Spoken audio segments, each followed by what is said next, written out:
আসসালামু আলা রাসূলিল কারীম আসসালামু আলা আলিহি ওয়া সাহবিহি আজমাইন। আল্লাহ পাকের পবিত্র দরবারে কালেমাতুশ শুকর আদায় করি যে আল্লাহ তাআলা আমাদেরকে হায়াতে বেঁচে রেখে সুস্থ রেখে কোঠা আন্দোলনের শহীদদের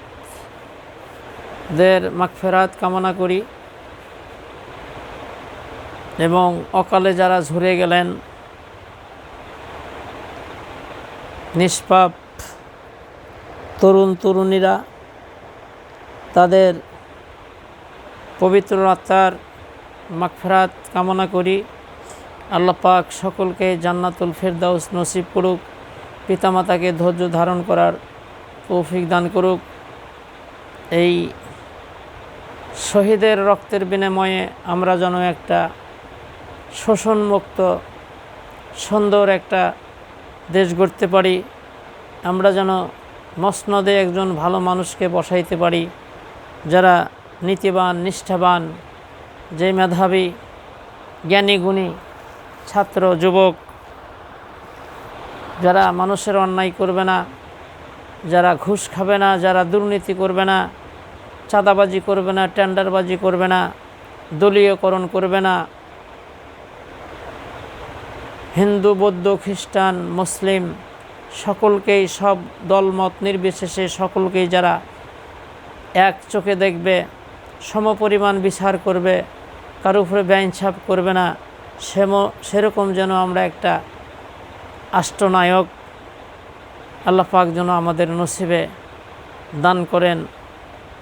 এই দোয়া করেই আমি শহীদদের আত্মার মাগফিরাত কামনা করে, বিশেষ করে বীরশ্রেষ্ঠ আবু সাঈদ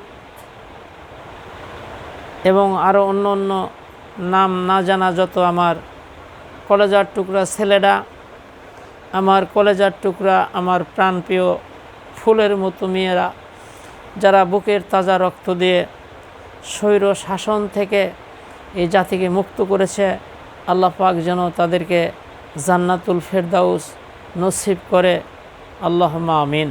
প্রিয় দেশবাসী এবং দলমত নির্বিশেষে হিন্দু বৌদ্ধ খ্রিস্টান সাদা কালো নির্বিশেষে যারা মানুষকে আল্লাহ আশরাফুল মাখলুকাত করে সৃষ্টি করেছেন, আল্লাহ রাব্বুল আলামিন সূরা বাকারার 29 নম্বর আয়াতে বলেছেন যে আমি দুনিয়াতে আল্লাহ পাক জিন জাতিকে সৃষ্টি করেছিলেন তারা আল্লাহর হুকুমকে অমান্য করার জন্য, নাফরমানি করার জন্য আল্লাহ পাক ওই জাতিকে ধ্বংস করে দিয়ে আল্লাহ ফেরেশতাদেরকে বলেছিলেন যে আমি খলিফা বা আমার প্রতিনিধি বানাতে চাই, তোমরা কি বলো? ফেরেশতারা বলছিল আল্লাহ এগুলো বানায়েন না, এরা মারাকামারি করবে, কাটাকাটি করবে, রক্তপাত করবে, হিংসা বিদ্বেষ করবে, আমরাই তো আল্লাহর আপনার ইবাদত বন্দেগী করতেছি। আল্লাহ বলছিল ইন্নী আলামু মা লা তা'লামুন, আমি যা জানি তোমরা তা জানো না। আল্লাহ পাক আমাদেরকে সৃষ্টি করেছেন দুনিয়ার বুকে আল্লাহ পাকের প্রতিনিধি বা খলিফা করে। খলিফার দায়িত্ব হলো, যেরকম আমরা কাপড় চোপড় বানাই তাকে আমরা খলিফা বা দর্জি বলি, আপনি যদি ব্লাউজ বানাতে দেন সে কিন্তু পেটিকোট বেনে দেবে না। তো খলিফারা কখনো কম বেশি করতে পারে না। আর যারা মারামারি করে কাটাকাটি করে, ফেরেশতারা বলে আল্লাহ দেখেন আমরা বানাতে নিষেধ করেছিলাম, এরা কি করতেছে। আর এই মানুষ যখন ইনসাফ কায়েম করে, মিল মহব্বতভাবে ভালোভাবে চলে, কারো উপর কোনো জুলুম করে না, অত্যাচার করে না, যে ধর্মের থাক না কেন তাদের স্বাধীনতা বজায় চলে, সবার সাথে সুন্দর আচরণ করে, আল্লাহ রাব্বুল আলামিন তখন তার কুদরতি অন্তর খুশি হয়ে যায়। সুবহানাল্লাহ। প্রিয় মুসলমান ভাই ও বোনেরা এবং অন্য অন্য জাতি যারা আছেন, আমি সবাইকে অভিনন্দন জানাই।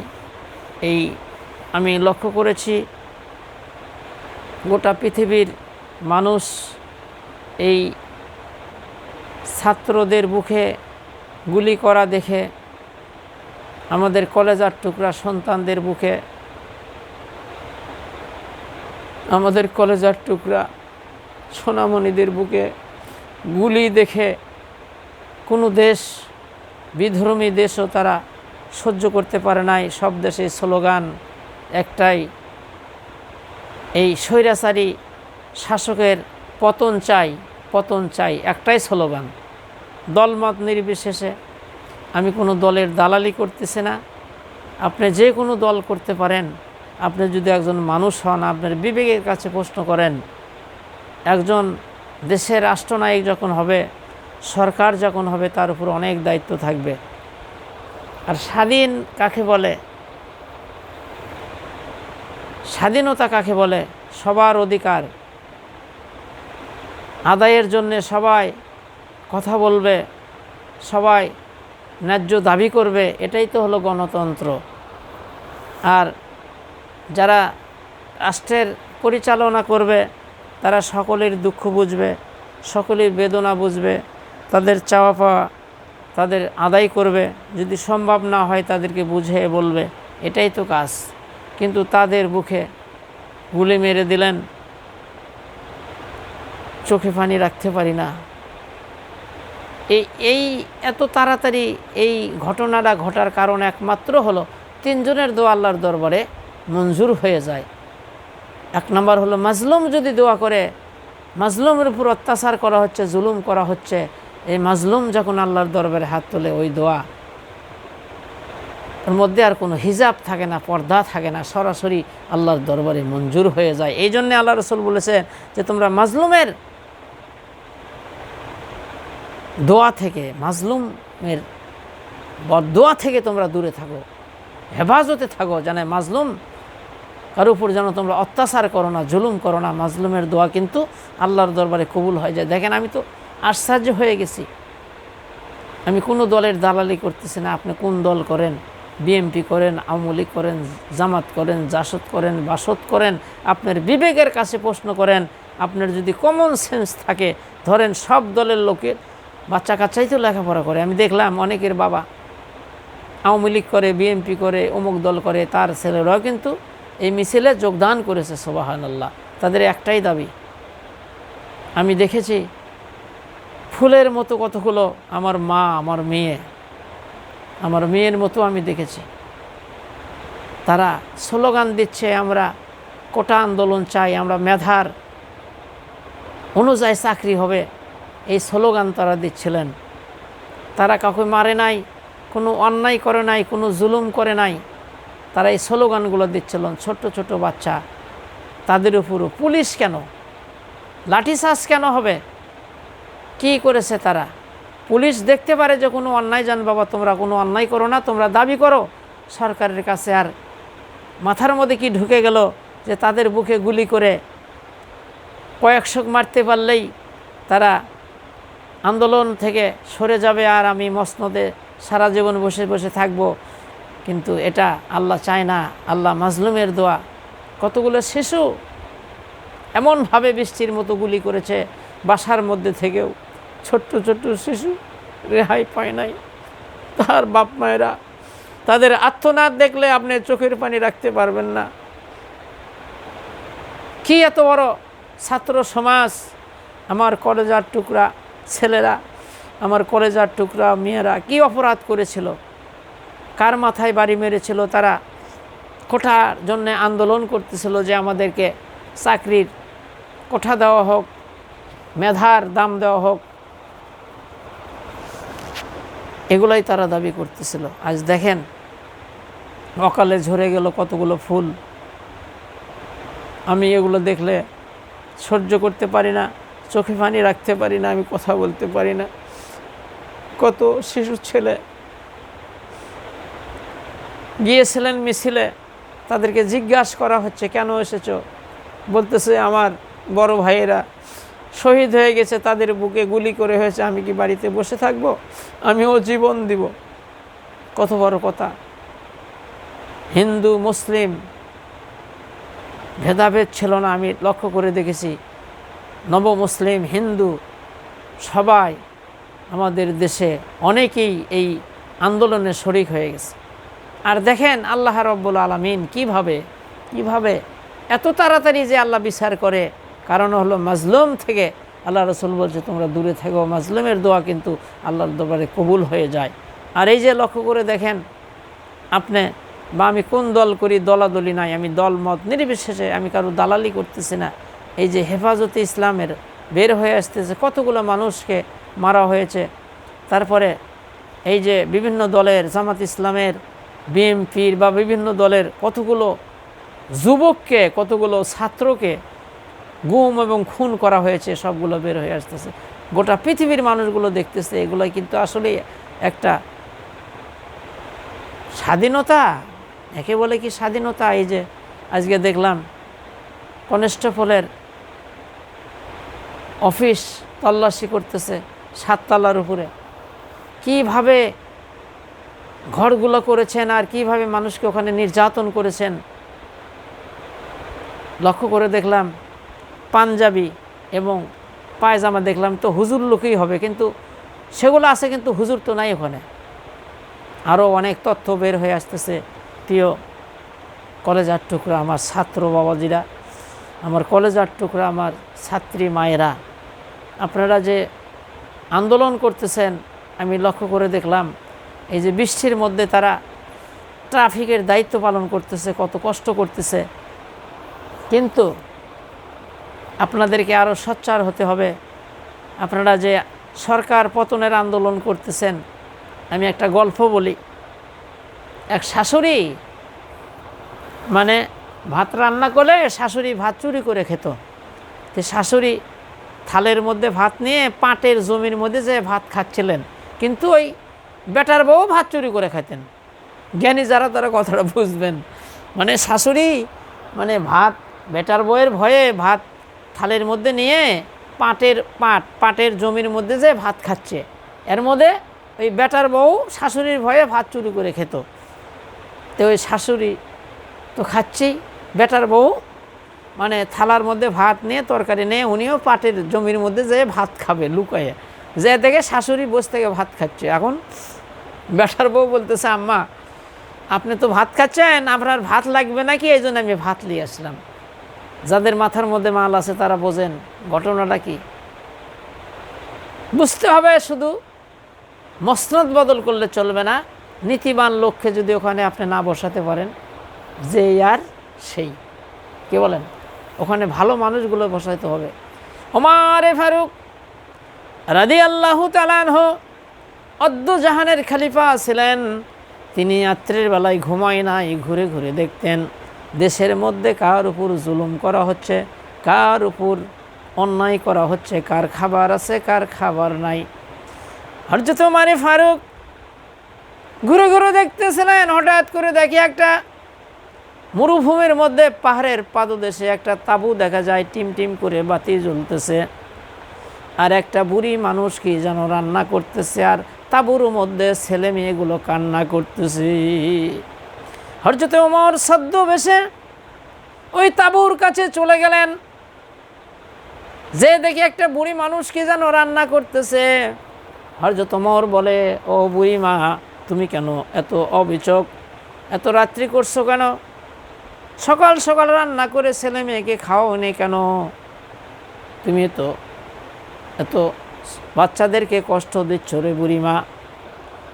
এবার বুড়ি বলতেছে, রে প্রতীক, আমি তোমাকে চিনি না, আমি অবিচক না, আমরা হলাম বাহিরের দেশের লোক, এই দেশের লোক না আমরা। অভাবের তাড়নায় 3 দিন হলে এখানে তাঁবু করে ওমরের কাছে কিছু সাহায্যের জন্য এসেছি। হে প্রতীক, মানুষের এত ভিড়, আমরা ওখানে পুষতে পারি না, আমাদের তাঁবুর মধ্যে কোনো খাবার নাই, ছেলে মেয়েগুলোর পেটে এত ক্ষুধা, আমি পাতিলের মধ্যে পাথর দিয়ে পানি দিয়ে জাল করতেছি আর বলতেছি এই যে রান্না হচ্ছে, একটু দেরি কার, তারপরে খাবি। কিন্তু হে প্রতীক, আমাদের ছেলে মেয়ের পেটে এত ক্ষুধা যে তাদের চোখে ঘুম আসতেছে না। ওমর ফারুকের পায়ের তলা থেকে যেন মাটি সরে গেলেন। হযরত ওমর ফারুক দৌড় দিলেন, বলে বুড়িমা দেরি করো, দেখি আমি কিছু করতে পারি কিনা। হযরত ওমর দৌড়াইয়া আসলামকে ডেকে বলে, আসলাম রে, তাড়াতাড়ি করে ওঠো, তাড়াতাড়ি করে বাইতুল মালের দরজাখানা খুলে দাও। বস্তার মধ্যে আটা তুললেন, তরি তরকারি তুললেন, বস্তার মুখটা বেঁধে আসলামকে বলে, আসলাম রে, আমার মাথার উপর তুলে দাও। আসলাম বলে, আমিরুল মুমিনিন, আমি তো খাদেম আছি, আমি তো বহন করব।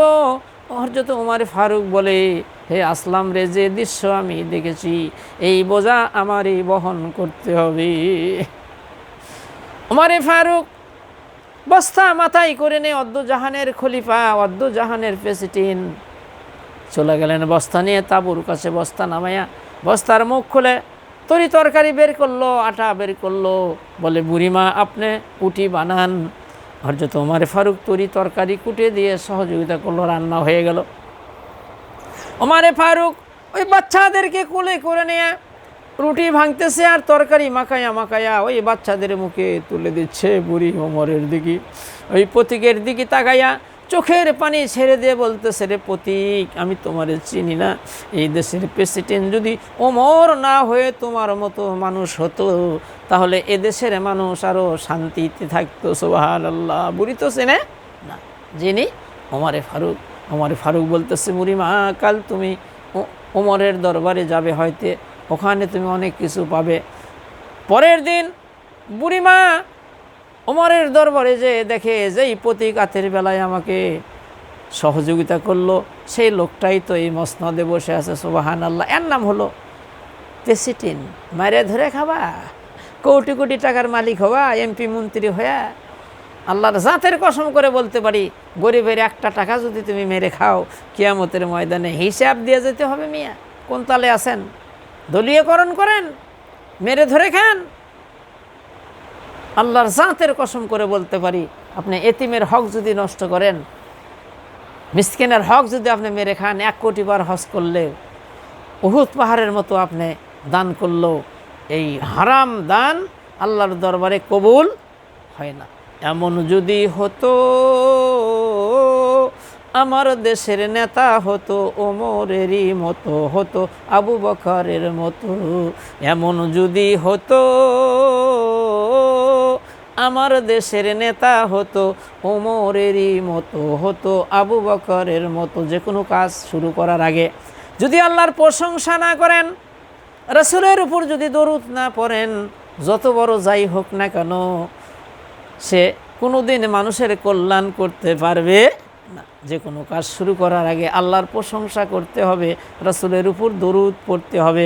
যে কোনো কাজ করার সিদ্ধান্ত নেওয়া, যদি এই কাজটা করব ইনশাআল্লাহ বলতে হবে সুবহানাল্লাহ। তাছাড়া তুমি যত বড় কলিমুদ্দি সলিমুদ্দি হও, তোমার যত বড় ডিগ্রি থাক, তোমার দ্বারাই কোনো কাজ হবে না, কাজের মধ্যে কোনো বরকত থাকবে না। লক্ষ্য করে দেখেন, আমরা দেখতেছি, আমরা তো কিছু লেখাপড়া করি, কোরআন হাদিস পড়ি।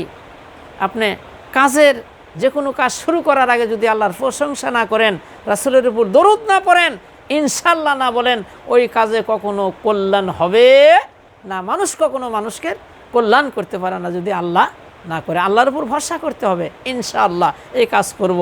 তা না বলে অমুক তমুক মহাশক্তি এরা করবে, তা করবে, আরও অশান্তি বেড়ে যাবে। এই জন্যে এমন একজন মানুষকে মসনদে বসাতে হবে যার ভিতরে আল্লাহর ভয় আছে। সুবহানাল্লাহ। হযরত ওমর ফারুক ঘুরে ঘুরে দেখতেছেন, রাত্রির বেলায় ঘুরে ঘুরে দেখতেছেন কোথায় কি হয়। ঘুরতে ঘুরতে এখন ফজরের আজান হয়ে যাবে। একটা গরিব মানুষের বাড়ির থেকে আওয়াজ আসতেছে, এই মা তাড়াতাড়ি করে ওঠো, উট দহন করো, বকরি দহন করো, আর পানি মিক্সার করো, বাজারে বিক্রি করব, আমরা গরিব মানুষ।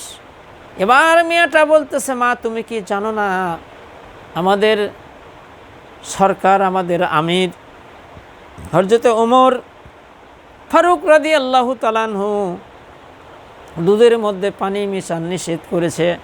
বুড়ি বলতেছে, এত রাত্রে ওমর কোথায় আছে? ওমর কিন্তু পাশে দাঁড়িয়ে আছে। এবার ওই যুবতী মিয়া বলতেছে, মা ওমরের চোখ ফাঁকি দিতে পারো, কিন্তু ওমরকে যে আল্লাহ বানাইছে, আমাকে বানাইছে, ওই আল্লাহর চোখ তুমি কেমনে করে ফাঁকি দিবে? সুবহানাল্লাহ। ওমর বাড়িতে টিক চিহ্ন দিলেন, দৌড়ে বাড়িতে চলে গেলেন। তার ছেলে আবদুল্লাহকে ডেকে বলে, রে বাবা আবদুল্লাহ, আমি তো বুড়া হয়ে গেছি, বয়স হয়ে গেছে, আমার যদি বিয়ে করার বয়স থাকতো আমি ওই মেয়েকে বিয়ে করতাম, কিন্তু আমার তো বয়স নাই বাবা, আমি তোমার জন্য একটা মেয়ে চয়েস করেছি। সুবহানাল্লাহ। ওমর কি দেখছিল যে ওই মেয়েটার কলেজার মধ্যে আছে আল্লাহর ভয়। ওমর কিন্তু 7 তলা দেখে নাই, 8 তলা দেখে নাই, টাকা পয়সা দেখে নাই, দেখেছে ওই মেয়েটার সিনার মধ্যে একমাত্র আল্লাহর ভয় আছে। জোরে কোন সুবহানাল্লাহ। এমন নেতাকে, এমন লোককে ওই সংসদে মধ্যে প্রেরণ করতে হবে যাদের সিনার মধ্যে আছে একমাত্র আল্লাহর ভয়। তাছাড়া আপনি যতই যা নিয়ে যান, কিন্তু ওই যেই আর সেই, ওই বেটার বউ যেরকম ভাত চুরি করে খাচ্ছে, শাশুড়িও ভাত চুরি করে খাচ্ছে, দুইজনই সমান। কি গণ খেয়াল করতে হবে। আমি কোনো দলের দালালি করতেছি না। আমার কথা হলো, আমার কলেজার টুকরা ছাত্র বাপজানেরা, ও আমার কলেজার টুকরা মায়েরা, আমি দেখেছি তারা যে এই নীতির জন্যে যে আন্দোলন করেছে, আপনারা যে কোঠার জন্য আন্দোলন করেছে, কোঠা দিলাম আপনাকে 95%, কিন্তু চাকরি যখন করতে যাবেন আবক বলে রাহা করে আছে। আমার মায়েরা, আমার ছাত্র সমাজের, ও আমার কলেজার টুকরা বাপজানেরা, হাতে ধরি পায়ে ধরি, আপনাকে কোঠা দিয়ে দিল 95-99%, কিন্তু আপনি যখন চাকরির ইন্টারভিউ দিতে যাবেন, মানুষ নেবে 20 জন, কিন্তু ইন্টারভিউ দিচ্ছেন 500 জন, কিন্তু আবক বলেরা আগেই তাদের থেকে টাকা নিছে। নাউজুবিল্লাহ। এদেরকে ধরেন। সরকার তো বদল হবেই, কিন্তু এই আবক বল, এই শয়তান, এদেরকে ধরেন। এদেরকে যদি আপনারা দমন করতে পারেন, দেশ ঠান্ডা হয়ে যাবে ইনশাআল্লাহ। আল্লাহর উপর তাওয়াক্কাল করে আমি বলতেছি, দেশ সোনার দেশ হয়ে যাবে, জান্নাতের টুকরা হয়ে যাবে, আসমান ফেটে রহমত বর্ষিত হবে, জমিন ফেটে আল্লাহর বরকত নাজিল হবে। সুবহানাল্লাহ। তাছাড়া আপনি যতই চেষ্টা করেন না কেন, আমার আলোচনার মধ্যে আছে, টাঙ্কির মধ্যে যদি আপনি, মসজিদের টাঙ্কির মধ্যে যদি ইঁদুর, বাদর, কুকুর, সিরিকাল যদি ওর মধ্যে পড়ে পচে গন্ধ হয়ে যায়, আপনি যত বড় হুজুর, কারি, মৌলানা ক্রিয়া খতম পড়ান আর দোয়া করেন, ইসমে আজম পড়েন, দোয়া করেন, আল্লাহ আমাদের ট্যাপের পানি, অজুর পানি এত দুর্গন্ধ কেন, আল্লাহ ভালো করে দাও। কিয়ামত পর্যন্ত দোয়া করলে রে বন্ধু, ওই ট্যাপের মধ্যে থেকে যতক্ষণ পচা লাশটা বের করে না ফেলে দিয়ে পানি পরিষ্কার করে যখন আপনারা আবার নতুন পানি তুলবেন, তাহলে কোনো দোয়ার দরকার নাই। দরকার ঠিক কিনা? সেটাই হলো আমাদের সংসদ ভবন। ওই সংসদ ভবনের মধ্যে যদি আপনি ভালো ছাত্র, ভালো মেধাবী, যারা জ্ঞানী মানুষের, 1 পয়সা মারে ধরে খাবে না, অন্যায় করবে না, ধর্ষণ করবে না, দুর্নীতি করবে না, এই ধরনের ভালো মানুষগুলোকে যদি আপনি ওই সংসদ ভবনে আপনি সেট করতে পারেন, তাহলে সোনার বাংলা সোনায় পরিণত হয়ে যাবে। তাছাড়া আপনি যত কষ্টই করেন কাজ হবে না। সরকার ঘোষণা দিয়ে দিবে, আমি সরকার জনগণের টাকা দিয়ে তোমাদের বেতন দেই, ভাতা দেই, বোনাস দেই, তারপরে যদি কেউ ঘুষ খায়, সাক্ষী প্রমাণ যদি হয়ে যায়, তাকে ফাঁসির কাস্টে ঝোলানো হবে। যদি বগুড়া জেলার কোনো অফিসার ঘুষ খায়, তাহলে 7 মাথায় উঁচা করে বড় একটা মঞ্চ করে এবং উঁচা জায়গায় ফাঁসি দিয়ে ওখানে লটকায় রাখবে, লেখা থাকবে এই দুর্নীতি করে ঘুষ খেয়েছিল। চিন্তা করেন, কেউ আর ঘুষ খাবে? কি বলেন, ঘুষ খাবে? সরকার যদি ঘোষণা করে, কেউ যদি ধর্ষণ করে, কেউ যদি ইফটিজিং করে, তাকে ধরে ফাঁসির কাস্টে ঝোলানো হবে। অন্ধকার রাত্রে যদি একটা যুবতী মেয়ে যায়, ধর্ষণের কথা শুনলে 14 গ্লাস পানি খাবে। সুবহানাল্লাহ। আল্লাহর নবী, বিশ্ব নবী জনাবে মুহাম্মদুর রাসূলুল্লাহ সাল্লাল্লাহু আলাইহি সাল্লাম মক্কা থেকে হিজরত করে মদিনায় চলে গেলেন। নবী আমার ওখানে রাষ্ট্রের, আল্লাহ রসুল যখন মক্কায় ছিলেন, ক্ষমতা ছিল আবু জেহেলের হাতে, কিন্তু নবী শত চেষ্টা করে খানায় কাবার মধ্যে থেকে মূর্তি বের করতে পারে নাই। নাউজুবিল্লাহ। আল্লাহর কাছে দোয়া করলেন, আল্লাহ আমাকে একটা আষ্ট্রীয় শক্তি দান করেন, একটা সালতানাত দান করেন। সুবহানাল্লাহ। নবী আমার হিজরত করে মদিনায় চলে গেলেন, তিনি রাষ্ট্রনায়ক হয়ে গেলেন, মদিনায় ইসলামী স্টেট কায়েম করলেন। আর শাসন করলেন কোরআন দিয়া, জোরে কোন সুবহানাল্লাহ। ও আমার বাপ জানেরা, আমার ভাইয়েরা, যতই চেষ্টা করেন না কেন, কোরআন ছাড়া যত আইন কানুন আছে মানুষের কখনো কল্যাণ দিতে পারে না। আল্লাহর জাতের কসম, কিয়ামত পর্যন্ত যদি চেষ্টা করেন, অশান্তি কালি বাইরেই যাবি, অশান্তি কমবে না। শান্তি দিতে পারে সেটাই হলো একমাত্র আমাদের জীবন বিধান, কোরআন কমপ্লিট কোর্ট অফ লাইফ। কোরআন দিয়ে যেগুলো ফয়সালা করবেন এটাই দিতে পারে শান্তি। আর কোরআনের আর একটা নাম হলো ফুরকান, মানে সত্য মিথ্য পার্থক্য করে দেবে কোরআন, জোরে কোন সুবহানাল্লাহ। আমাদের গাইড বুক। বিচার হতে হবে কোরআন দিয়ে, আর যারা বিচার করবে তারা হতে হবে ভালো মানুষ। তাদের সিনার মধ্যে একমাত্র ভয় থাকবে আল্লাহর। এই ভালো মানুষগুলোকে যদি আপনি সংসদ ভবনের মধ্যে ঢুকাইতে পারেন, তাহলে ট্যাপটা যদি ভালো হয়, গোটা পৃথিবী জান্নাতে পরিণত হয়ে যাবে, সুবহানাল্লাহ। আর যদি কি কন, ওই যে বেটার বউ চুরি করে খায়, শাশুড়িও ভাত চুরি করে খায়, শাশুড়ি ভাত চুরি করে নিয়ে পাটের মধ্যে যায়, পাটের জমির মধ্যে খাচ্ছেন, এবং বেটার বউ তো ভাত চুরি করে খায়। ওই বেটার বউ থালার মধ্যে করে ভাত তরকারি নিয়ে পাটের জমির মধ্যে যায়, দেখে যে শাশুড়ি ভাত খাচ্ছে। এবার বেটার বউ বলতেছে, আম্মা আপনার ভাত লাগবে নাকি, ওই জন্য ভাত নিয়ে আসলাম না, বুঝতে লাগে। দুইজনই চোর। কয়জন চোর? দুইজনই চোর। আসেন আমার কলেজার টুকরা, যারা কোটা আন্দোলন করেছেন, ও আমার কলেজার টুকরা মায়েরা, আপনারা কোটা আন্দোলন করেছেন, অনেকেই জীবন দিয়েছেন, আমার সহ্য হয় না। ইসরে, ছোট্ট ছোট্ট 6 বছর 7 বছরের শিশু কি বিশ্বযুদ্ধ বেজে গেছে যে এত গোলাগুলি করা লাগবে। তারা বাড়ির মধ্যে আছে, ঘরের মধ্যে আছে, সেখান থেকে ছোট্ট বাচ্চাগুলো রেহাই পায় নাই। কি বিশ্বযুদ্ধ বেজে গেছিল। ছাত্রদের হাতে কি কোনো গোলা বারুদ ছিল? কি বলেন? তারা তো খালি হাতেই ছিল, কিন্তু যখন তাদের উপর গুলি করা হলো তখন তো তারা লাঠি হাতে নিয়েছে, জনগণ ঠিক কিনা? তারপরে কিন্তু জনগণ বিভিন্ন জন নেমে পড়ছে। আসেন আমার কলেজার টুকরা ছাত্র বাপজানেরা, ও আমার কলেজার টুকরা ছাত্রী মায়েরা, আপনাদের আরও আন্দোলন করতে হবে। আপনাকে যদি 100% কোঠা দিয়ে দেয়, কিন্তু আপনি যখন চাকরি করতে যাবেন, চাকরি নেওয়ার জন্য যাবেন, ইন্টারভিউ দিবেন, কিন্তু কিছু কিছু আবক বল আছে, তাদের সরকারের বেতন দিয়ে পেট ভরে না, তারা হা করে আছে।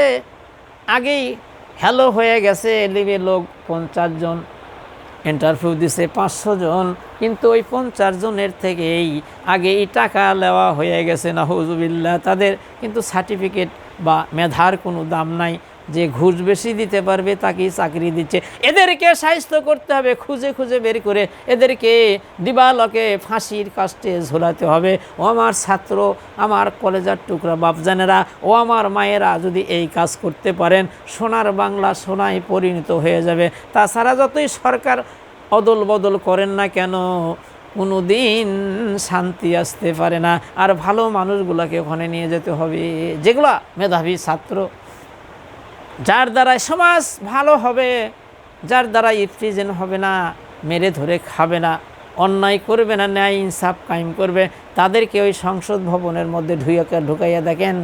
আপনার কালেমার দাওয়াত আর নামাজের কথা কাউকে বলতে হবে। আল্লাহ রাব্বুল আলামিন সূরা হজ 41 নম্বর আয়াতে আল্লাহ বলে, মুসলিম শাসক যখন ক্ষমতায় যাবে তার দায়িত্ব হলো 4টা। 1 নম্বর সেই নামাজ কায়েম করবে, 2 নম্বরে যাকাত আদায় করবে, 3 নম্বরে সৎ কাজের আদেশ করবে, অসৎ কাজের নিষেধ করে দিবে। বাড়ি বাড়ি যায়, দেশে দেশে যায় তোমার তাবলিগ করা লাগবে না মিয়া। আল্লাহ তো কোরআনের মধ্যেই বলে দিয়েছে, সূরা হজ 41 নম্বর আয়াত আল্লাহ বলে, মুসলিম শাসক যখন রাষ্ট্রপ্রধান হয়ে যাবে তার দায়িত্ব হলো 4টা। 1 নম্বরে নামাজ কায়েম করবে, 2 নম্বর যাকাত আদায় করবে, 3 নম্বরে সৎ কাজের আদেশ করবে, অসৎ কাজের নিষেধ করবে। সুবহানাল্লাহ। সরকার যদি ওখান থেকে ঘোষণা করে, এই ওসি সাহেব, মসজিদে মসজিদে বলে দাও, যারা নামাজ না পড়বে 5000 টাকা জরিমানা আর 1 মাসের জেল। কি কন আপনি? তুলা রাশি মানুষ দিয়ে বাটি চালানি করে একটা বেনামাজি পাবেন, আপনি বাড়ি বেড়ে যায় চিল্লা দেওয়া লাগবে মিয়া, কোরআন হাদিস পড়েন। আল্লাহগুলো দায়িত্ব দিয়ে দিছে, কিন্তু আমরা না বোঝার কারণে কোরআন দিয়ে ফয়সালা করেন, কোরআন দিয়ে বিচার করেন। আপনার ইফতিজিন কোনো কিছু আপনার বন্ধ করা লাগবে না, বন্ধ এমনি হয়ে যাবে। অত পুলিশ লাগবে না, অত সেনাবাহিনী লাগবে না, অত র্যাব লাগবে না, এমনি দেশ সোনার সবাই জনগণ পাহারাদার হয়ে যাবে আপনার। ওমর ফারুক রাদিয়াল্লাহু তাআলা আনহুকে ইয়ামান থেকে এক রাষ্ট্রদূত আসছে দেখার জন্য, দেখি মুসলিম শাসকরা কি করতেছে। আশা বলতেছে তোমাদের প্রেসিডেন্ট কো? জনগণ বলতেছে আমাদের প্রেসিডেন্ট না, আমাদের হলো আমির। সুবহানাল্লাহ, কোথায় সে? এবার বলতেছে তার একটা উট হারায় গেছে। কয় কি রে, প্রেসিডেন্টের উট হারায় গেছে? ওমর ফারুক খুঁজতেছেন, খুঁজতে খুঁজতে উটটা পায়া উনি একটা গাছের তলায় ঘুমিয়ে পড়েছেন। ছামা ছিল বেল, সূর্য যখন সরে গিয়েছে তার মুখের উপর রৌদ্রের তাপ লেগে গাও ঘেমে বালুর মধ্যে শুয়ে আছে। ওই গভর্নর দেখতেছে ওমরে ফারুক বালুর মধ্যে প্রেসিডেন্ট শুয়ে আছে। সুবহানাল্লাহ। আর আমাদের দেশের প্রেসিডেন্ট, আমাদের দেশের মন্ত্রী এমন জনগণের কল্যাণ করছে, তারা তো বাহিরে বাড়ানোর কোনো সাহস পায় না, এতই ভালো কাজ করছে। চতুর্দিকে আর্মি, চতুর্দিকে ফৌজ, তার কত কি পাহারাদারকারী, এত পাহারাদার লাগবে কেন? অদ্য জাহানের খলিফা হযরত ওমর ফারুক কি বলেন ঘোরাফেরা করছে, জনগণ তাক পাহারা দিছে। সুবহানাল্লাহ। আর তুমি কি খেদমত করছো রে নেতা? এই এমপি মন্ত্রীরা কি খেদমত করছে জনগণের, যে তারা চতুর্দিক দিয়ে মিলিটারি, চতুর্দিক দিয়ে ফৌজ দিয়েও তারা কুল কিনারা পায় না, তার মধ্যে থেকে ফুটটুর জোরে কন নাউজুবিল্লাহ। কি খেদমত করছে জনগণের, কি কন হায় রে খেদমত করছে। ভয়ের ঠেলায় বের হতে পারে না। আর যদি আপনি ইসলামের শাসন, কোরআনের শাসন করেন, আপনি আল্লাহর ভীতি যদি আপনার মধ্যে থাকে, জনগণই তো আপনাকে পাহারা দেবে। এত ভয় কেন? কি করছেন জনগণকে? ওমর ফারুক উঠলেন, কথা বললেন, সর্বনাশ, আমাদের দেশের প্রেসিডেন্টের কত বাসভবনের মধ্যে কত পাহারাদার আছে, একলা বের হতে পারে না, চতুর্দিকে ফৌজ থাকে, আর আপনি এখানে শুয়ে আছেন। বলে ভাই আমার একটা উট হারে গেছে, ব্যক্তিগত উট। কে বলেন ওমর ফারুকের সাথে যখন কথা বলতে যাইতেন, ব্যক্তিগত যদি কোনো কথা হতো তাহলে সরকারি বাতি তিনি নিভিয়ে দিতেন। বলে আমিরুল মুমিনিন আপনি কেন বাতি নিভিয়ে দিলেন? বলে এটা আপনার ব্যক্তিগত কথা, এটা সরকারি তেল জ্বালানো যাবে না। তাদেরকে বলে শাসন। কোন তালে আছেন মিয়া? মায়েরা ধরে খান, জুলুম করেন, কিয়ামতের ময়দানে কুল কিনারা পাবেন না। এমন যদি হতো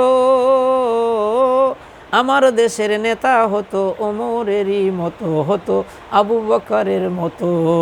এমন যদি হতো আমার দেশের নেতা হতো ওমরেরই মতো হতো, আবু বকরের মতো। ও আমার কলেজার টুকরা ছাত্র বাপজানেরা, ও আমার কলেজার টুকরা মায়েরা, আপনারা লেখাপড়া করেন কলেজ ইউনিভার্সিটিতে, আমার বাপজানেরা, আমার মায়েরা, ইসলামের ইতিহাস পড়েন, কোরআন হাদিস পড়েন। এখন তো সিলেবাসে কোরআন হাদিস নাই। ইসলামের ইতিহাসগুলো পড়ে দেখেন, কোরআন হাদিসগুলো পড়ে দেখেন। ওমরের মতো একজন সন্ত্রাসী এই ইসলামের ছায়াতলে এসে তিনি কত বড় আল্লাহর ওলি হয়ে গেছে। তিনি ছিলেন নারীদের সতীত্ব হরণের দুঃসত্য সন্ত্রাসী। তিনি যখন কালেমা পড়ে মুসলমান হয়ে গেল, তিনি সতীত্ব হেফাজতের পাহারাদার হয়ে গেল। সুবহানাল্লাহ। অদ্য জাহানের খলিফা, অদ্য জাহান করত শাসন। ধুলার তখ্তে বসি, খেজুরের পাতার প্রসাদ তোমার বারবার যেত খুশি। কি বলেন? হযরত ওমর ফারুক অদ্য জাহানের প্রেসিডেন্ট, সারাদিন রাষ্ট্রের কাজ করে বাসায় যখন গেছে, শুকনা জবের রুটি আর খুরমা খেজুরের হালুয়া। কি বলেন? আর আমাদের দেশের একটা পাতি নেতা, কি কন, কোটি কোটি টাকার মালিক, খেরে করতে গেছে টাকা, একটা পিয়ন কোটি কোটি টাকার মালিক, এটা কি কন চামচা, এটা দলের কোটি কোটি টাকার মালিক কই থেকে আসে? হযরত ওমর ফারুক রাদিয়াল্লাহু তাআলা আনহু সারাদিন রাষ্ট্রীয় কাজ করে একটু বাইতুল মালের কাপড় আসলেন, সবাইকে কাপড় দিলেন। কিন্তু হযরত ওমর ফারুক একটু উঁচা লম্বা ছিল, কিন্তু ওই কাপড় দিয়ে কিন্তু পাঞ্জাবি হয় না। তার ছেলে আবদুল্লাহকে বলতেছে, বাবা আবদুল্লাহ রে, বাইতুল মাল থেকে আমি যে কাপড় পেয়েছি, আমার তো পাঞ্জাবি, আমার জুব্বা হয় না, আমার রাষ্ট্রীয় কাজ করতে হয়। বাবা দয়া করে কি তোমার কাপড়টা আমাকে দান করা যায়? দিয়ে দিলেন। ছেলে দুইটা কাপড় জোড়া দিয়ে একটু বড় জুব্বা বানাইলেন। উনি মসজিদে নামাজ পড়াইতেছেন, খুতবা দিতেছেন। এর মধ্যে এক জনগণ লাফাই উঠে বলে, আমিরুল মুমিনিন, খুতবা থামান, বন্ধ করেন খুতবা, আপনার খুতবা আমরা শুনবো না। বাইতুল মাল থেকে 1 সমান কাপড় পেয়েছি, আপনার কাপড় এত বড় হয়ে গেল কেন? তার আগে হিসাব দেন, তারপরে খুতবা দেন। এবার ওমর ফারুক রাদিয়াল্লাহু তাআলা আনহু বলে, আমি হিসাব দিব না, হিসাব দেবে আমার ছেলে আবদুল্লাহ।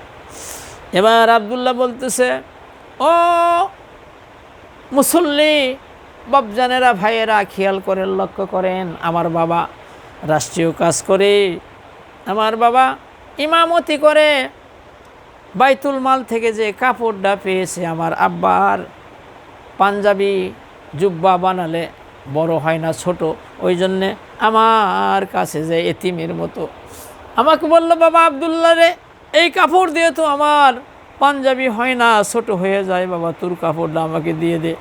আমার কাপড়টা আমার আব্বাকে দিয়েছি 2টা জোড়া দিয়ে, আব্বার জুব্বাটা একটু বড় হয়েছে, আপনাদের কি আর কোনো দাবি আছে? জনগণ বলতেছে, সাদ্দাক্তা আমিরুল মুমিনিন, আল্লাহ আপনার হেফাজত করুক, সুবহানাল্লাহ। বলেন তো, এইসব রাষ্ট্রনায়ককে জনগণ পাহারা দেবে নাকি বন্দুক লাগবে? কি খান জনগণের এমন উপকার আমরা করি যে কি খান, কোথাও যদি যাই চতুর্মুরা কত রকমের বডিগার্ড, তারপরে ভয় কখন ব্যান গুলি আসে বুক ঝাঁঝা করে, জনগণের যে আমি বন্ধু না বন্দুক। কি খান জনগণের কি আমরা বন্ধু হতে পেরেছি? ধরেন আমি এমপি, মন্ত্রী, প্রধানমন্ত্রী, আমরা কি জনগণের বন্ধু না বন্দুক? কি বলেন? এই জন্যে আসেন আমার কলেজার টুকরা ছাত্র বাবাজিরা, ও আমার কলেজার টুকরা ছাত্রী মায়েরা, আপনারা যে আন্দোলন করতেছেন, আমি বড় খুশি হয়ে গেছি।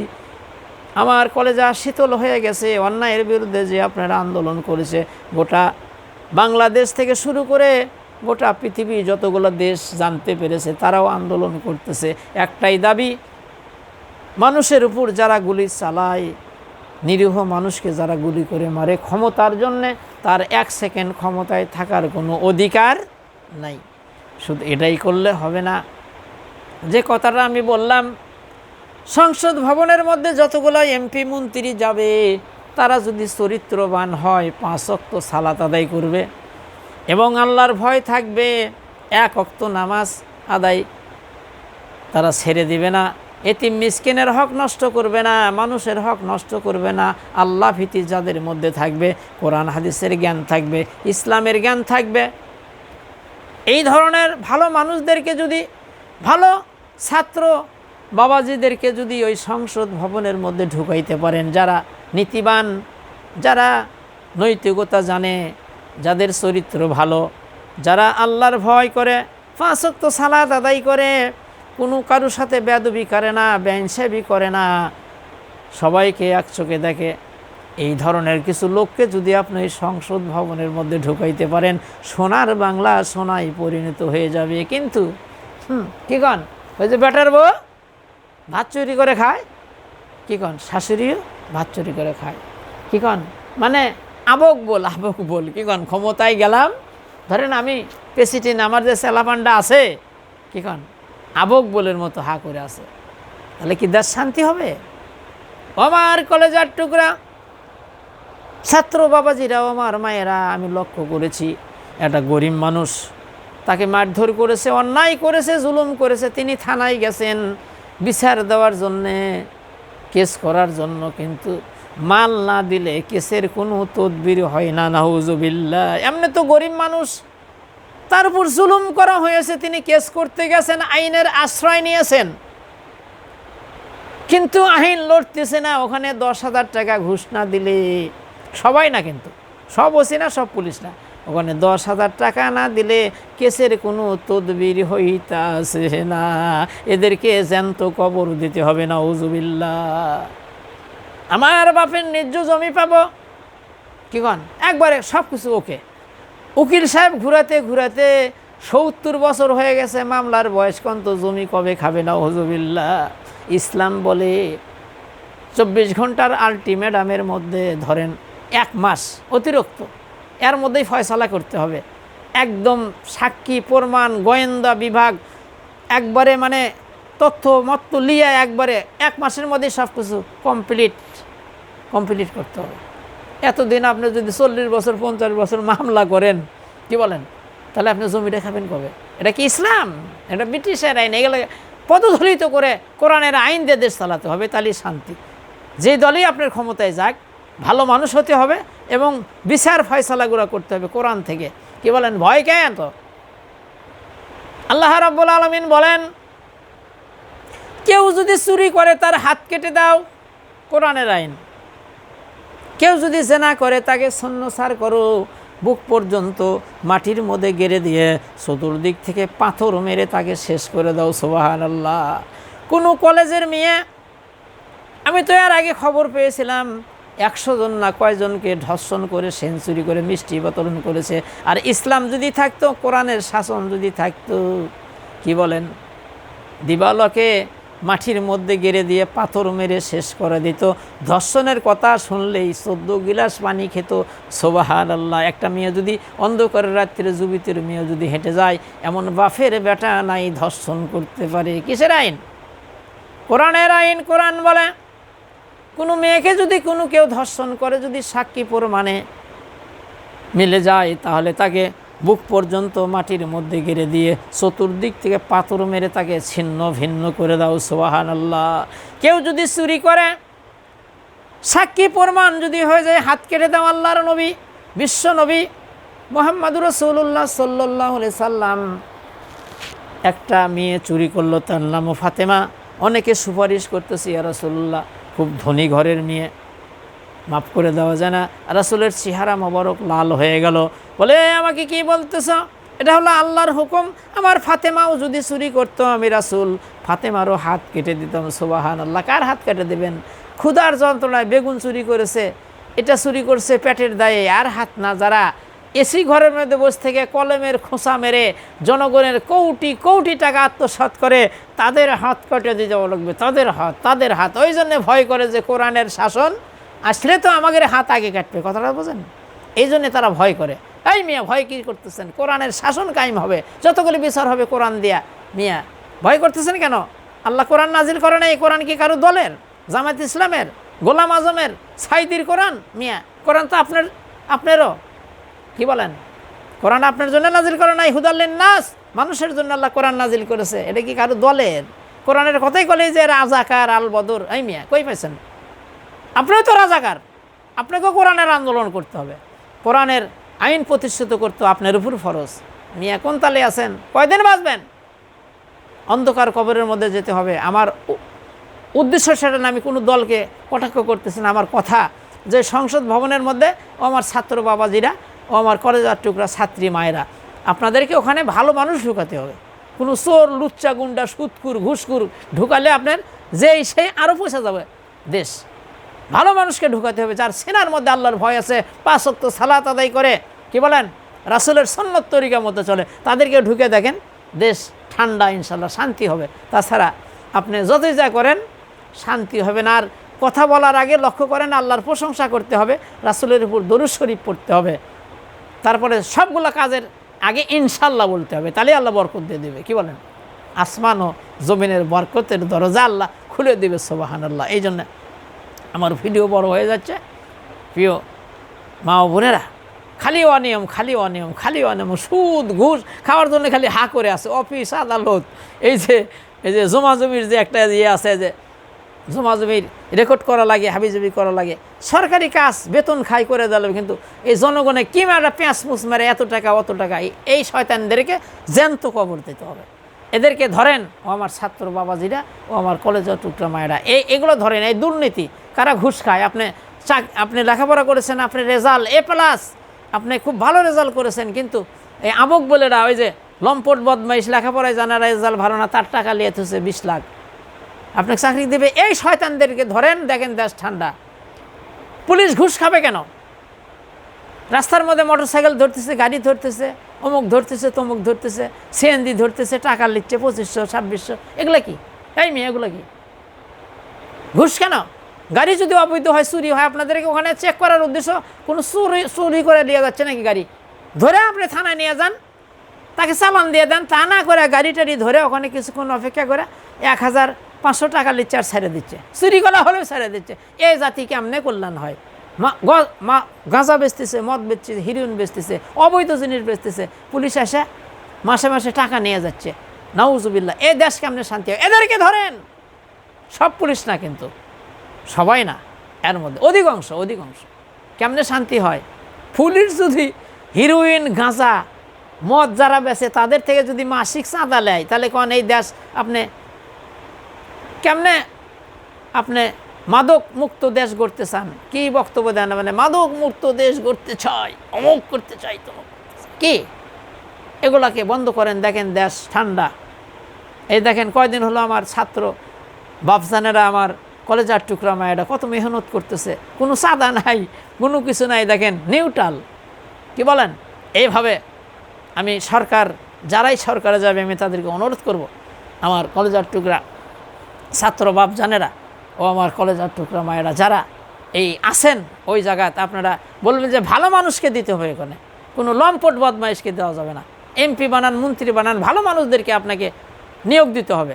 তাদেরকে আপনার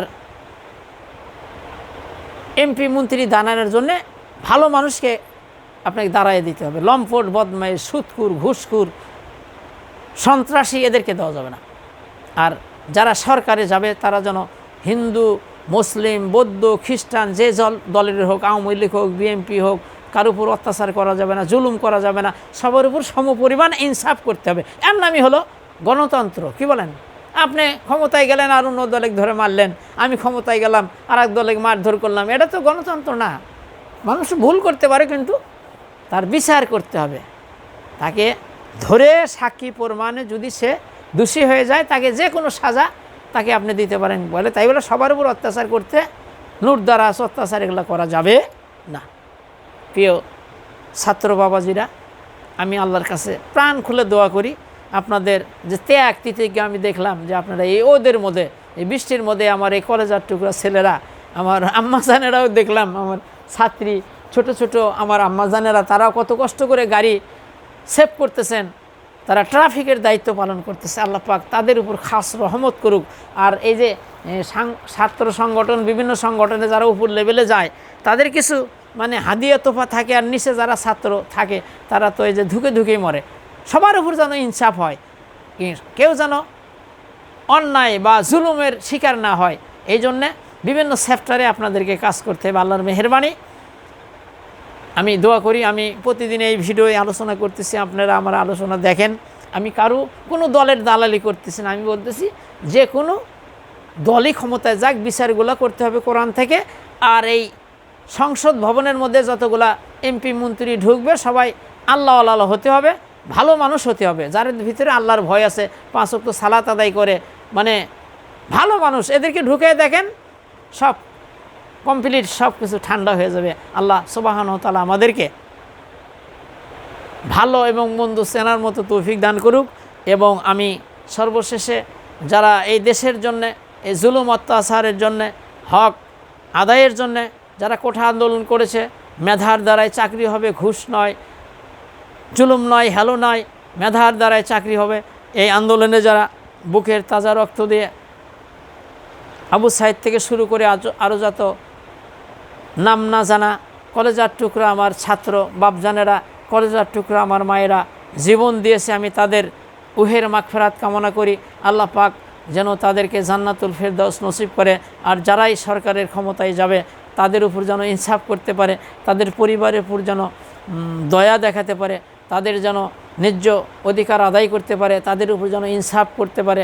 আল্লাহ পাক আমাদেরকে তৌফিক দান করুক, আমরা যেন কারো উপর জুলুম না করি, কারো বাড়িতে হামলা না করি, তারা যদি অপরাধ করে থাকে আমরা তাদেরকে আইনের আওতায় নিয়ে এসে আমরা বিচার করব, সে যে সাজা হয় সাজা হবে, আমরা যেন কারোর উপর জুলুম না করি। আর এই যে এই ওসিলাতে অনেকে চোর ডাকাত মানে বেড়ে গেছে, চুরি ডাকাতি করতেছে, বিভিন্ন তারা জুলুম নির্যাতন করতেছে। আমি সরকার পক্ষকে অনুরোধ করব, ছাত্র বাপজানকে আমরা অনুরোধ করব, এই কারোর উপর যেন কেউ জুলুম করতে না পারে।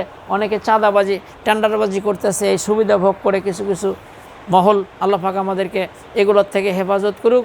আর আমরা সংসদ ভবনে যেন আমরা ভালো মানুষ ঢুকাইতে পারি, আল্লাহ পাক আমাদের তৌফিক দান করুক। আমি ছাত্র যারা জীবন দিয়েছে তাদেরকে আল্লাহ জান্নাতুল ফিরদাউস নসিব করুক। আর যারা এই যে এগুলো কাজ করতেছে আল্লাহ তাদের হায়াতে তৈবা দান করুক। ওমরের মতো, আলীর মতো, খাত্তাবের মতো, এদের মতো যেন তাদের চরিত্র হয়। আল্লাহ পাক তৌফিক দান করুক। আসসালামু আলাইকুম ওয়া রাহমাতুল্লাহ।